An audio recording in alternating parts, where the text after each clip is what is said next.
Welcome to JGod Gaming. In today's video I'll be focusing on the hardpoint spawns in Call of Duty World War II. Based off my testing, when it comes to hardpoint, the spawns are totally different. Even though the areas could be very similar, the way the spawns interact with where the location of teammates and enemies are flips the spawn significantly more than you'll ever see in Team Deathmatch, Kill Confirmed, or even in Domination. First map we'll be looking at is Aachen, and on Aachen you can see where the different rotation of the hardpoint is, and then as well as the different spawns. What's different is you can see that there's a lot of areas to spawn, even more than in any of the spawn guides I've done so far.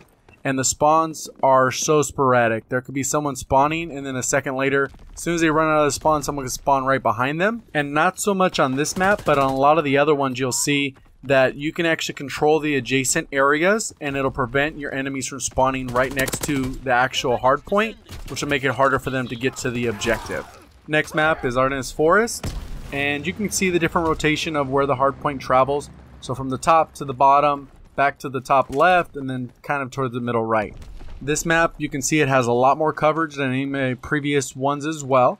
And these spawns flip like crazy. When I was actually watching to get all the data, it flipped so many times. I was kind of losing track on where the enemies were dying and spawning. It was happening so quick, how quick it would just flip. But like Aachen, if you are trying to capture the first or the third hardpoint, if you actually lock down the adjacent spawns, then your enemies will be forced to spawn on farther spots, kind of closer to the second actual hardpoint, or all the way towards the initial spawn on the right. On Carentan, there was a lot more spawns as well, and you can see the rotation. So from middle to top left, and it kind of just rotates first, second, third, fourth, and fifth.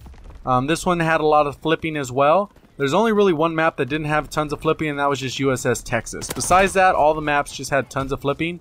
There was a sense of control, like I said, when you control the adjacent ones. Flak tower spawns were basically the exact same as they are in TDM and Dom, kind of a combination of those two, but not really much has changed. You can see the red areas and then just the different rotations. For Gibraltar, there was significantly more map coverage. You can see they added some next to the second hardpoint, a little bit more next to the building, and then also through the cave. So there's a lot more spawns, and these ones flip pretty crazy as well. Half the map's down, half more to go.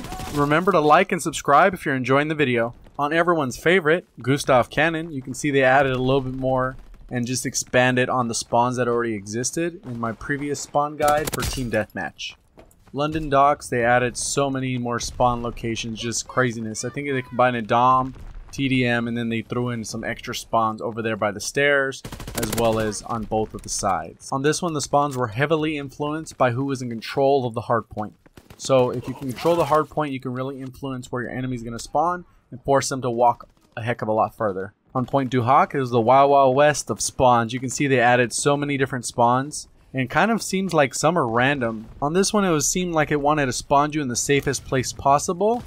So by holding the hardpoint and cutting off some of those adjacent spawns, you can really manage where the spawns were going to happen for your enemy teammates and control the flow of the map.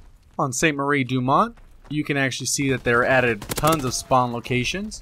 And some seem a little bit more random, but again, this one is all about map control. When you control the hardpoint, especially the second one or the third, you can really influence how far your opponents have to walk, because you can see if you get those ones just adjacent to it, they're either going to spawn in that corner, or they have to come from all the way across the map. So you can actually get tons of hardpoints just by controlling those spawns.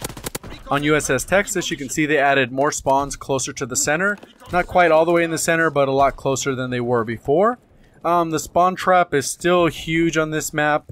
If you control the center of the map, you're not going to allow those people to come out of their spawn. The entire time I watched this map over and over, the spawns never flipped once with the bots I was watching. So I would really double check that. I'm sure you can flip them as long as you force the issue. But as long as the hardpoint, you control where it's at, you can control down where the teammates are going to spawn, and then where your enemies are going to spawn. So this one, huge spawn trap potential.